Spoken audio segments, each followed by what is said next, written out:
Good morning, students.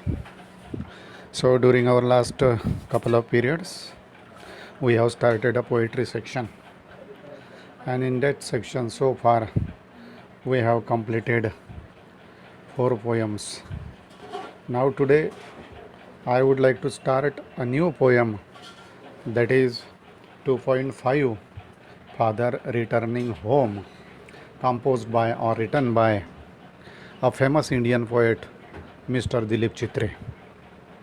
विद्यार्थी मित्रांनो, गेल्या काही पिरियड्समध्ये किंवा गेल्या काही तासांमध्ये आपण पोएट्री सेक्शनला सुरुवात केलेली आहे. आणि या पोएट्री सेक्शनमध्ये बघत असताना आतापर्यंत आपण आपल्या 4 कविता कंप्लीट केलेल्या आहेत. आणि आज आपण आपली 5वी कविता म्हणजेच 2.5 फादर रिटर्निंग होम याविषयीचा अभ्यास पाहणार आहोत. आता तसं जर पाहिलं तर ही दिलीप चित्रेंनी लिहिलेली कविता आहे. इंडियन पोएट आहे, भारतीय कवी आहे, सगळं भारतीय बॅकग्राऊंड आहे. प्रत्येकाच्या घरामध्ये जसं वातावरण असतं, आईविषयीची मतं, वडिलांविषयीची मतं, मुलांविषयी पालकांची मतं, ते सगळं आपल्याला या कवितेमध्ये दिसतं आहे. आणि म्हणून एक भारतीय पार्श्वभूमी लाभलेली अशी एक कविता आहे, फादर रिटर्निंग होम. टायटलचा जरी आपण विचार केला तरी त्याच्यामध्ये फादर आहे, रिटर्निंग होम, घरी परत येताना वडील वगैरे असं त्याचा अर्थ आहे. So before going through this poem, I would like to take some information about the poet, that is about Mr. Dilip Chitre.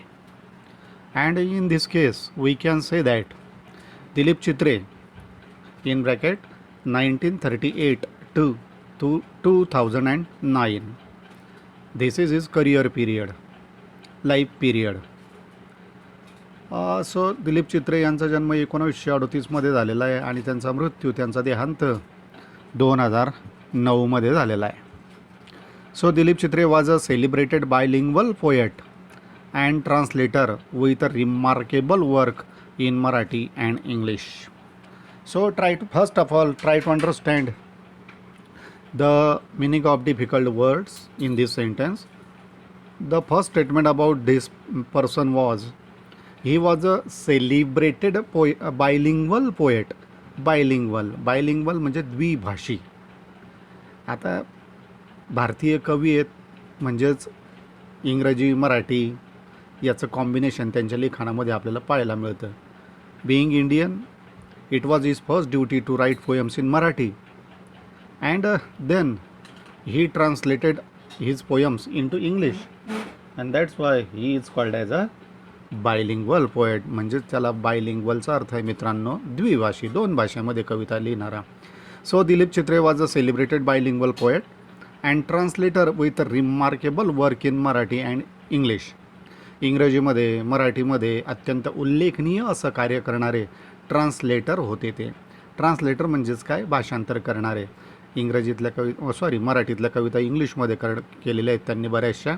आणि म्हणून एक उल्लेखनीय मराठी आणि इंग्लिशच्या क्षेत्रामध्ये किंवा मराठी आणि इंग्रजी साहित्याच्या क्षेत्रामध्ये अत्यंत चांगल्या प्रकारचे उल्लेखनीय ट्रान्सलेटर म्हणून देखील त्यांनी त्यांचं कार्य हे केलेलं आहे. His versatile creativity extends to painting, filmmaking and his notable contribution as a magazine columnist. Look the difficult meaning, versatile creativity. विविधांगी सृजनशीलता. वर्सेटाईल म्हणजे एक विविधांगी, क्रिएटिव्हिटी म्हणजेच त्याला आपण सृजनशीलता म्हणतो किंवा सृजनशीलता न म्हणता त्याला काहीतरी नाविन्याची निर्मिती करण्याची क्षमता त्यांच्यामध्ये होती. आणि म्हणून कवी तर त्याचं उल्लेखनीय होतेच, कवी म्हणून त्यांचं कार्य महानच आहे, ते कोणी नाकारू शकत नाही. परंतु त्यांची जी विविधांगी अशी सृजनशीलता होती ती केवळ काव्यापुरती मर्यादित न राहता एक्सटेंड्स म्हणजे च्या पलीकडे जाणे, च्या क्षेत्रापर्यंत जाणे. कोणकोणत्या क्षेत्रामध्ये त्यांनी आपली सृजनशीलता दाखवलेली आहे. मग ते पेंटिंगचं क्षेत्र असेल, फिल्म मेकिंग, चित्रपटही त्यांनी बनवलेले आहेत. And his notable contribution as a magazine कॉलमनिस्टचा अर्थ सोपा आहे मित्रांनो, ज्याला आपण कॉलम म्हणतो. आणि जो कॉलम लिहितो, जे स्तंभ लिहितो, वृत्तपत्रामधलं जे लिखाण केलं जातं ते कॉलमच्या रूपामध्ये स्तंभाच्या स्वरूपामध्ये केलं जातं. आणि यांनी जे लिखाण केलेलं आहे कॉलमनिस्ट म्हणून, स्तंभलेखक म्हणून, ते त्यांनी वृत्तपत्रामध्ये न करता मॅगझिनमध्ये केलेलं आहे. आणि म्हणून त्यांचं एक संस्मरणीय किंवा नोंद घेता येण्यासारखं जे योगदान आहे कॉलमनिस्ट म्हणून, स्तंभलेखक म्हणून, तेही उल्लेखनीय आहे. म्हणजेच ते केवळ कवीच होते. He was not only a poet but a painter, filmmaker and a notable contribution as a magazine columnist. कवी तर ते होतेच, परंतु केवळ कवी म्हणून त्यांची प्रतिभा फुलली नाही, तर पेंटिंगच्या क्षेत्रातही त्यांनी उल्लेखनीय कार्य केलेलं आहे. चित्रपट बनवण्यामध्येही त्यांनी महत्त्वाची भूमिका पार पाडलेली आहे. आणि मॅगझिनचे स्तंभलेखक म्हणून देखील त्यांनी संस्मरणीय असं त्या ठिकाणी योगदान दिलेलं आहे. ही रिसिव्ड अ प्रेस्टिजियस साहित्य अकादमी award both for poetry as well as for his well-known translation work says Tuka, popular अभंगाज in bracket spiritual poems by संत तुकाराम. बघा आता त्यांचं कार्य सेज तुका, तुका म्हणे ज्याला आपण मराठीत, कारण आपल्याला माहिती आहे तुकाराम हे थोर असे संत होते, ते कवी देखील होते, चांगल्या चांगल्या प्रकारचे अभंग. बघा इथे शब्द आलेला आहे, सेज तुका, पॉप्युलर अभंगाज, स्पिरिच्युअल पोएम्स म्हणजे धार्मिक कविता, आत्मिक कविता ज्या तुकारामांनी लिहिल्या त्यांच्यावर आधारित त्यांचं सेज तुका नावाचं जे काही त्याचं ट्रान्सलेशन त्यांनी केलेलं आहे. म्हणून मग त्यांना काय, कारण तुकारामाचे अभंग त्यांनी ट्रान्सलेशन केलेलं आहे इंग्लिशमध्ये, संत तुकारामांनी लिहिलेले अभंग. आणि म्हणून मग त्यांच्या या कार्याची नोंद घेऊन गव्हर्नमेंटने, सरकारने कुठेतरी साहित्य अकादमी अवॉर्ड देऊन त्यांचा गुणगौरव हा केलेला आहे. केवळ काव्यालाच दिला असं नाही, तर सेज तुका नावाचं त्यांनी जे ट्रान्सलेशन केलेलं आहे त्याच्यामध्ये देखील त्यांनी आपलं योगदान दिलेलं आहे. आणि म्हणून कुठेतरी त्यांच्या कार्याची दखल ही त्या काव्याच्या क्षेत्रासाठी, ट्रान्सलेशनसाठी घेण्यात आलेली आहे आणि साहित्य अकादमी अवॉर्ड देऊन त्यांना विभूषित करण्यात आलेलं आहे. गुणगौरव त्यांचा हा झालेला आहे. He had started translation of literary work of saints in Marathi, और संत आज म्हणू आपण त्याला, saints in Marathi at the age of 16. Look at his age. Only at the age of 16 he had started translation of literary work of संताज in Marathi. वयाच्या अवघ्या 16व्या वर्षीच त्यांनी साहित्यामध्ये मराठीतलं जे काही संतांचं कार्य होतं ते इंग्लिशमध्ये त्यांनी ट्रान्सलेशन हे वयाच्या 16व्या वर्षी केलेलं आहे. मित्रांनो लक्षात घ्या. Exile, delineation self, disintegration and death are observe to be the major themes of his work. We know that Mr. Dilip Chitre had written so many poems, and his entire poetry is surrounded around major themes like exile, alienation of self, disintegration and death. म्हणजेच त्यांनी जे काही अनेक स्वरूपामध्ये कविता लिहिलेल्या आहेत, अनेक काव्यसंग्रह त्यांनी प्रकाशित केलेले आहेत. आणि त्यांच्या काव्याचा जर आपण विचार केला तर त्यांची कविता ही कुठले मुख्य आशय त्यांच्या काव्यामध्ये आपल्याला दिसतात, तर पहिला आहे एक्झाईल. एक्झाईल म्हणजेच काय, ज्याला आपण वनवास म्हणतो, लोनलीनेस म्हणतो, एकांतवास. And loneliness is a major theme of the poems written by any Indian poets. भारतीयांचं एक वैशिष्ट्य आहे मित्रांनो एक्झाईल, ॲलिनेशन, कारण एकाकीपणा. कारण आपण पाहिलं की स्वातंत्र्य आपल्याला मिळालेलं नव्हतं, स्वातंत्र्यपूर्व असेल किंवा स्वातंत्र्य मिळाल्यानंतरही सुरुवातीचे काही दिवस, प्री इंडिपेंडन्स और post independence, there was a emotion और फिलिंग ऑफ एक्झाईल और alienation in the mind of all the Indians. सर्व भारतीयांच्या मनामध्ये कुठेतरी एकाकीपणाची भावना होती, वनवासात राहिल्यासारखं लोकांना वाटायचं. And as a result of it, axil और ॲलिनेशन और सेल्फ डिसइंटिग्रेशन और death are the major themes of Indian poetry written by Indian poets in English. इंग्रजीमध्ये ज्या ज्या भारतीयांनी कविता लिहिल्या त्यांच्या काव्याचा एक मुख्य आशय होता तो म्हणजे वनवास, ॲलिनेशन ऑफ सेल्फ, स्वतःला एकाकीपणा वाटणं, डिसइंटिग्रेशन, विविधता आणि मृत्यू. याच आशयांभोवती दिलीप चित्रेंचं काव्य देखील सदैव फिरत राहिलं. आणि shortly speaking we can say that the entire poetry of mister Dilip Chitre was surrounded around some major themes like exile, alienation of self, disintegration and death. म्हणजेच मृत्यू, एकाकीपणा किंवा स्वतःला आलेला एकाकीपणा, वनवास, विविधता हे त्यांच्या काव्याचे मुख्य आशय होते असं आपण या ठिकाणी थोडक्यात म्हणू शकतो. Now we are moving towards our second para. This poem is taken from travelling in a cage. Traveling in a Cage is a collection of poetry composed by Mr. Dilip Chitre, and our present poem, that is Father Returning Home, is taken from this collection of poetry, that is Traveling in a Cage. मित्रांनो, दिलीप चित्रेंनी travelling in a cage हा एक काव्यसंग्रह लिहिलेला आहे आणि त्या काव्यसंग्रहामधूनच आपली प्रस्तुत कविता म्हणजेच फादर रिटर्निंग होम ही कविता घेतल्याचं आपल्याला या ठिकाणी दिसतं आहे. Then what is this poem is about? साहजिकच आहे, a question appears in our mind and the question is that what is this poem is about? कशाविषयीची कविता असेल ही? तर it draws a portrait of suburban commuter. आता या ठिकाणी लक्षात घ्या, it draws a portrait. Portrait म्हणजे चित्र रेखाटणे. ही जी कविता आहे ना, ही चित्र रेखाटते. कुणाचं चित्र आपल्यासमोर उभं करते किंवा रेखाटते? Suburban commuter. आता बघा, या ठिकाणी दोन शब्द आहेत, त्याचा अर्थ लक्षात घ्या. सबअर्बन, सबअर्बनचा अर्थ होतो उपशहर किंवा उपनगर. आपल्याला माहिती आहे की मोठे मोठे शहरं जे आहेत ते आता मूळचे शहरं न राहता शहरांचं त्या ठिकाणी एक्सटेन्शन झालेलं आहे, विस्तार झालेला आहे आणि नवनवीन शहरं मूळच्या शहराचे त्या ठिकाणी त्याला आपण उपनगर म्हणतो. महानगर असतं आणि त्याचे उपनगर, जसं आपण मुंबईचा जर विचार केला तर मुंबईमध्ये बोरिवली, कांदिवली वगैरे सारखे उपनगर आहेत. आणि कम्युटर एक शब्द आहे मित्रांनो, लक्षात घ्या. आणि कम्युटरचा अर्थ आहे those who travel regularly from one place to another, typically to work. I would like to repeat it again. Commuter means those people who travel regularly from one place to another to work. म्हणजेच उद्योगधंद्याच्या निमित्तानं दैनंदिन ये जा करणारे. आता ये जा म्हणजे रेल्वेच्या माध्यमातून ये जा. आता मुंबईला आपण पाहतो की लोकलने प्रवास करणारे अनेक त्या ठिकाणी कर्मचारी आहेत, अनेक वर्कर्स आहेत आणि म्हणून डेली किंवा रोज रेल्वेने जे अपडाऊन करणारे लोक आहेत त्यांना कम्युटर असं म्हटलेलं आहे. आणि म्हणून मग आता आपल्या वाक्याचा अर्थ लक्षात घ्या. It draws a portrait of a suburban commuter. म्हणजेच ही कविता आपल्यापुढे एक तैलचित्र तयार करते, एक चित्र आपल्यासमोर रेखाटते आणि ते चित्र कुणाचं आहे तर सबअर्बन कम्युटर म्हणजेच उपनगरातला एक कर्मचारी आहे किंवा रेल्वेने अपडाऊन करणारा व्यक्ती आहे आणि त्या दररोज रेल्वेने अपडाऊन करणाऱ्या एका व्यक्तीचं चित्र ही कविता आपल्यासमोर उभं करते किंवा रेखाटते. इट डिपिक्ट्स, ही कविता चित्रण करते. कसलं चित्रण करते? It depicts his dull, monotonous, exhausting and equally pitiable daily routine. We know that those people who are a commuter, their condition is very pitiable. We know that very well. मित्रांनो, आपल्यालाही माहिती आहे की रेल्वेनं अपडाऊन करणं एवढं काही सोपं नसतं. आता आपल्याकडे तेवढी गर्दी नसते, आपल्याला ते जाणवत नाही, परंतु मुंबईसारख्या शहरामध्ये मात्र त्यांनाच त्या लोकांना जाऊनच विचारू शकतो आपण की तुमचे नेमके काय हाल आहेत.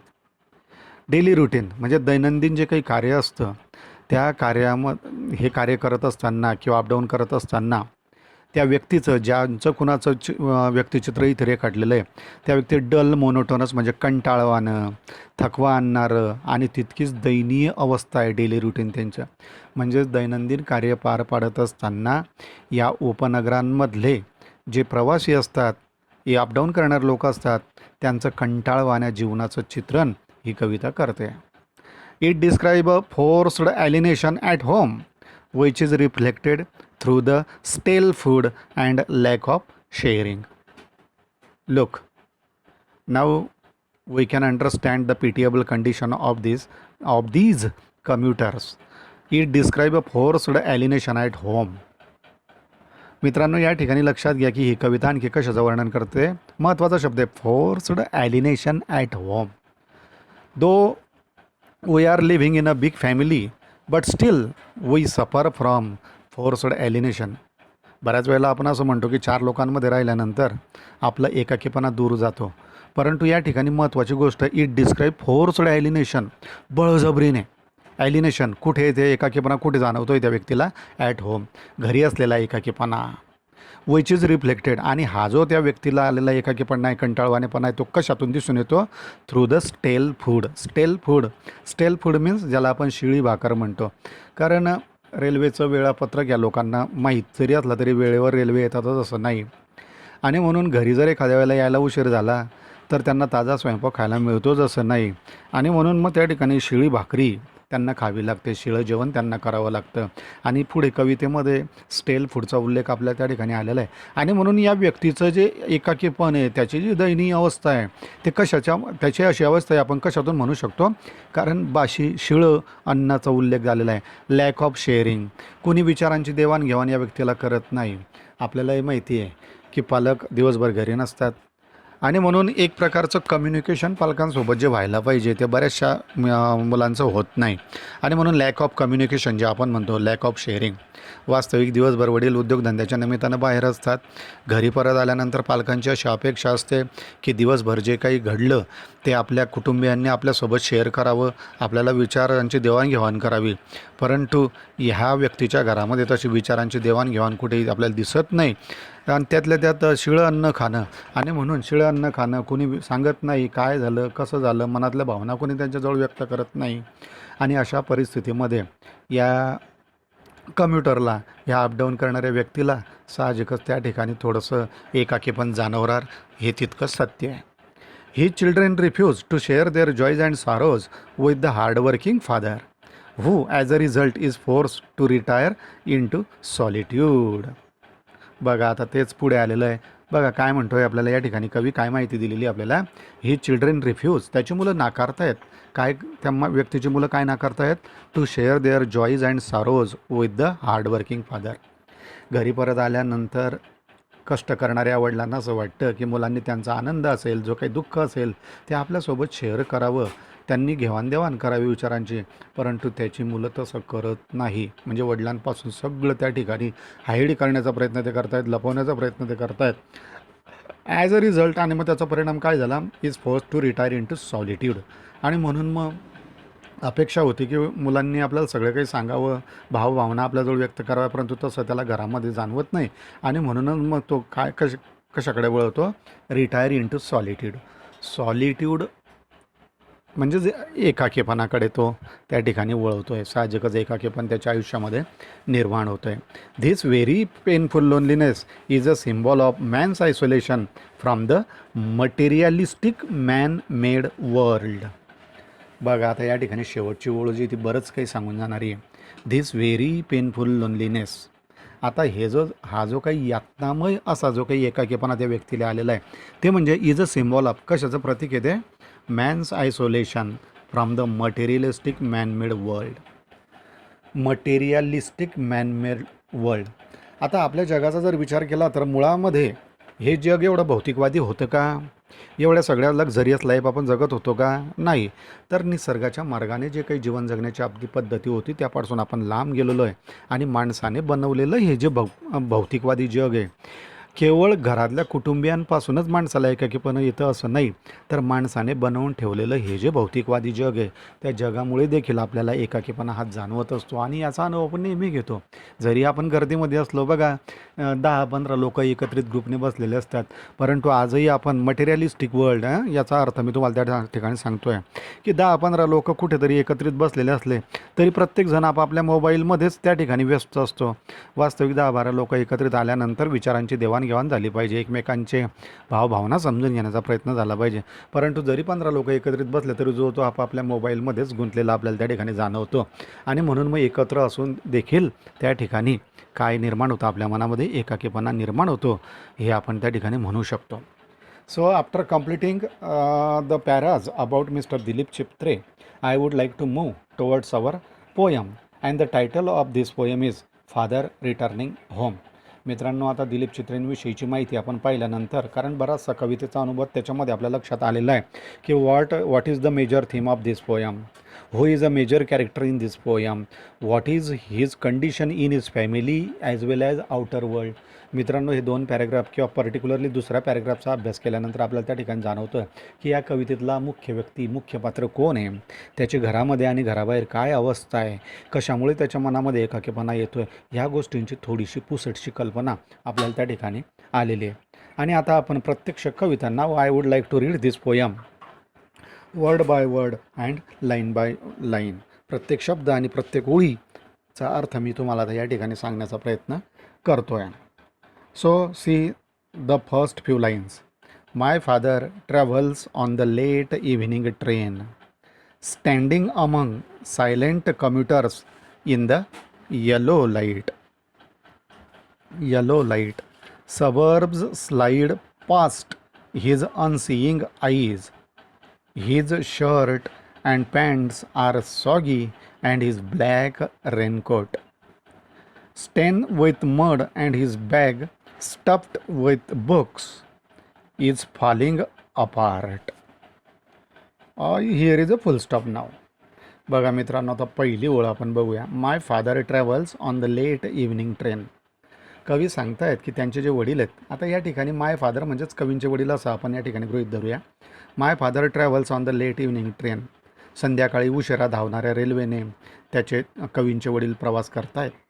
Standing among the silent commuters in yellow light. आता येलो लाईट, रेल्वेमध्ये ज्यावेळेला आपण बसतो त्यावेळेला आपल्याला माहिती आहे की रेल्वेचे जे लाईट असतात, प्रकाश जो असतो तो येलो कलरचा असतो. आणि म्हणून रेल्वेने रात्रीच्या वेळेला रेल्वेमध्ये बघा तुम्ही, ज्यावेळेला आपण प्रवास करतो त्यावेळेला आपल्याला जाणवतं कम्युटर्स म्हणजे अपडाऊन करणारे लोक. म्हणजे जसे कवीचे वडील रेल्वेने प्रवास करतायत तसे त्यांच्यासारखे इतर अनेक कम्युटर्स, अनेक अपडाऊन करणारे लोक त्या पिवळ्या प्रकाशामध्ये शांतपणे उभे आहेत. आपल्याला रेल्वेतलं हे चित्र माहिती आहे, अनेक लोक असतात परंतु कुणी कुणाशी बोलत नाही, शांतपणे जो तो आपापला उभा असतो. आणि कवी आपल्याला सांगतायत की अत्यंत उशिरा धावणाऱ्या संध्याकाळच्या रेल्वेने माझे वडील प्रवास करतात. आणि रेल्वेमधल्या त्या पिवळ्या प्रकाशामध्ये जसे इतर अपडाऊन करणारे लोक शांतपणे उभे आहेत, तसेच कवीचे वडील देखील त्या ठिकाणी शांत उभे असतात प्रवास करताना. Suburbs slide past his unseeing eyes. आता सबर्ब्स म्हणजे उपनगरं, स्लाईड पास्ट म्हणजे भरधाव वेगाने मागे जाणे, हिज अनसीइंग आईज. अनसीइंग म्हणजे त्यांना काही दिसत नाही असं नाही, तर वयोमानानुसार त्यांची नजर कशी झालेली आहे, अंधुक झालेली आहे, त्यांना थोडंसं पुसटचं दिसतं आहे. आणि जरी ते पाहण्याचा कारण रेल्वेने ज्यावेळेला प्रवास आपण करतो त्यावेळेला रेल्वे फास्ट चालत असते आणि उपनगरं शहरं मात्र मागे पडत असतात. आणि हे जे मागे धावणारे किंवा मागे पळणारे जे काही उपनगरं आहेत ते अंधुकच्या नजरेने पाहण्याचा प्रयत्न ते वडील त्या ठिकाणी करतायत. आता बघा या ठिकाणी आपण म्हणू शकतो suburb slide past his unseeing eyes. इथे या ओळीमध्ये पर्टिक्युलरली जर आपण विचार केला तर ॲलिटरेशन या फिगर ऑफ स्पीचचा म्हणजेच अलंकाराचा वापर केल्याचं आपल्याला दिसतं. We know that what are the characteristics of alliteration in this figure of speech. There is a repetition of certain syllables or letters at the beginning of 2 or more words in the same sentence. बघा मित्रांनो, ॲलिटरेशन अलंकाराचा वापर आपल्याला त्या ठिकाणी दिसतोय. सोपं आहे बघा. Suburb slide past his unseeing eyes. ह्या अलंकाराचं आधी लक्षण समजून घ्या. ॲलिटरेशन आपण याला का म्हणतो, कारण ॲलिटरेशन केव्हा म्हटलं जातं की एकाच ओळीमध्ये 2 किंवा 2पेक्षा अधिकचे शब्द असे असतात की ज्या शब्दांच्या सुरुवातीला सारखेच लेटर किंवा सारखेच सिलॅबल आलेले असतात. मग अशी कोणती ओळ आहे की 2 शब्द कुठले या ओळीमध्ये, सबर्ब्स आणि स्लाईड. आता याच्यामध्ये प्रत्येक शब्दाची सुरुवात यसने म्हणजेच पर्यायाने सने झालेली आहे. So in this line there is a use of alliteration because there is a repetition of sound S and that's why there is a use of alliteration असं आपण म्हणू शकतो. बघा next line. His shirt and pants are soggy. Soggy म्हणजे wet, ओलसर, भिजलेले. रेल्वेने ज्यावेळेला आपण प्रवास करतो त्यावेळेला बऱ्याचशा घामामुळे आपलेही कपडे त्या ठिकाणी शर्ट असेल पॅन्ट असेल भिजले जातात. And is black raincoat stain with mud and is bag stuff with books is falling apart. बघा त्या वडिलांचं एक प्रकारचं चित्र आपल्या डोळ्यासमोर. रेल्वेने प्रवास करतायत, त्यांचे जे शर्ट आणि पॅन्ट आहेत ते घामामुळे भिजलेले आहेत. त्यांचा जो ब्लॅक कोट आहे अंगामध्ये घातलेला तो देखील धुळीमुळे स्टेन म्हणजे डाग पडणे, धुळीचे डाग त्यांच्या त्या कोटला पडलेले आहेत. आणि महत्त्वाचं, and his bag stuff with books is falling apart. आता आपण जनरली पाहतो की अपडाऊन करणाऱ्या लोकांच्या गळ्यामध्ये एक बॅग असते, पिशवी असते. आता यांच्या बॅगचं स्टफ म्हणजे भरलेली असणे. त्यांच्या गळ्यामधली जी काही बॅग आहे ती पुस्तकांनी भरलेली आहे आणि एवढी भरलेली आहे की त्याच्यामुळे इज फॉलिंग अपार्ट. या पुस्तकं इकडे तिकडे होताना आपल्याला त्या ठिकाणी जाणवत आहेत. म्हणजेच या ठिकाणी त्यांचं वर्णन करण्यात आलेलं आहे मित्रांनो. कसं आहे, his shirts and pants are soggy, his black raincoat stain with mud and his bag stuff with books is falling apart. तर त्यांचं वर्णन आपण या ठिकाणी इमॅजिन करू शकतो. His eyes dimmed by age, वयामुळे कमजोर दृष्टी त्या वडिलांची झालेली आहे.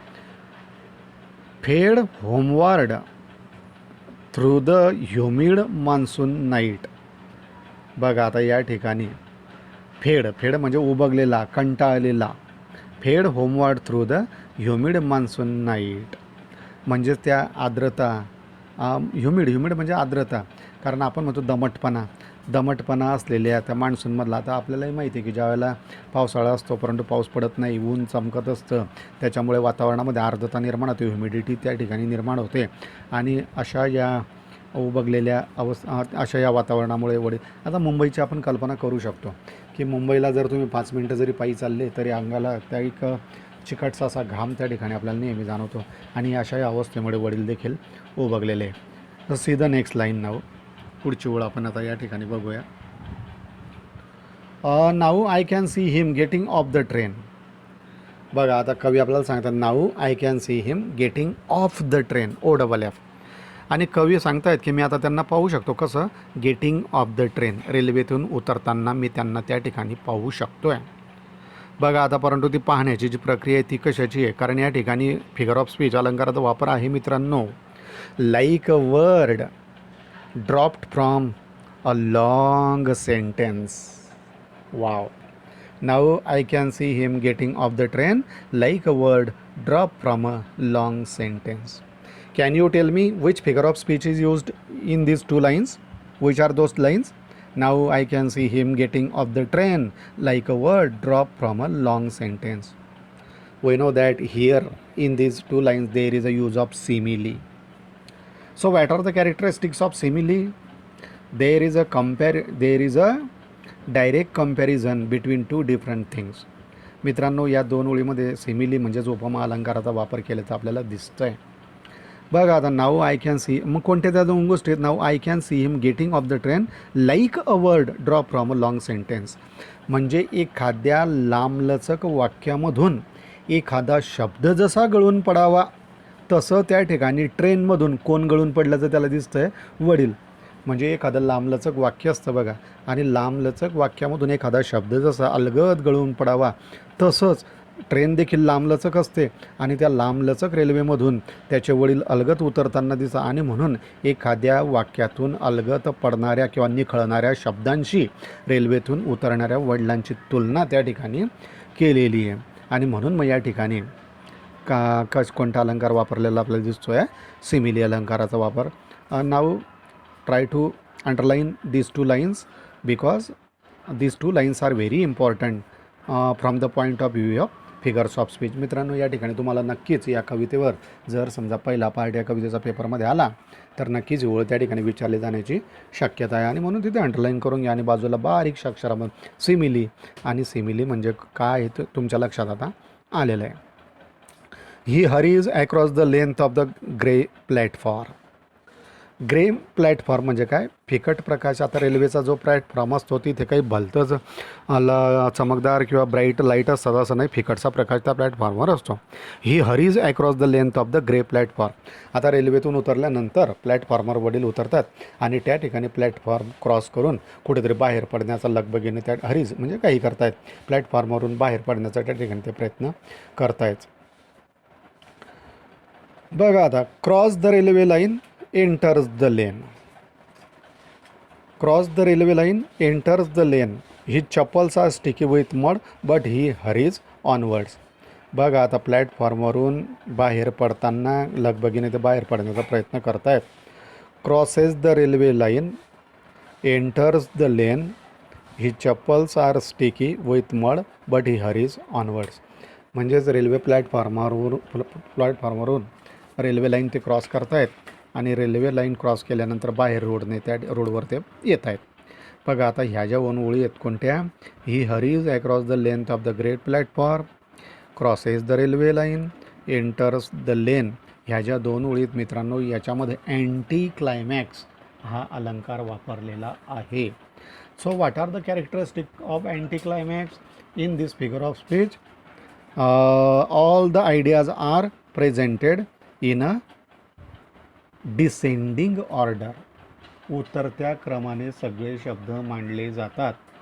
म्हणजेच त्या ठिकाणी उतरत्या क्रमाने कसे मांडले जातात? ग्रे प्लॅटफॉर्म महत्त्वाचा शब्द आहे. म्हणजेच वडील कुठे उतरतात? प्लॅटफॉर्मवर उतरतात. त्याच्यानंतर काय क्रॉस करतात? रेल्वे लाईन क्रॉस करतात. आणि रेल्वे लाईन क्रॉस केल्यानंतर कुठे जात आहेत? ते रोडने आपल्या घराकडे जात आहेत. म्हणजेच या ठिकाणी grey platform is the first major idea. Then less important idea is crosses the railway line. Railway line cross करणं ही दुसरी कृती आहे आणि रोडने जाणं ही तिसरी कृती आहे. परंतु सगळ्यात महत्त्वाची कृती कोणती आहे? Grey platform. रेल्वेच्या प्लॅटफॉर्मवर उतरला, रेल्वे लाईन क्रॉस केली आणि त्याच्यानंतर त्या ठिकाणी ते कशा जात आहेत?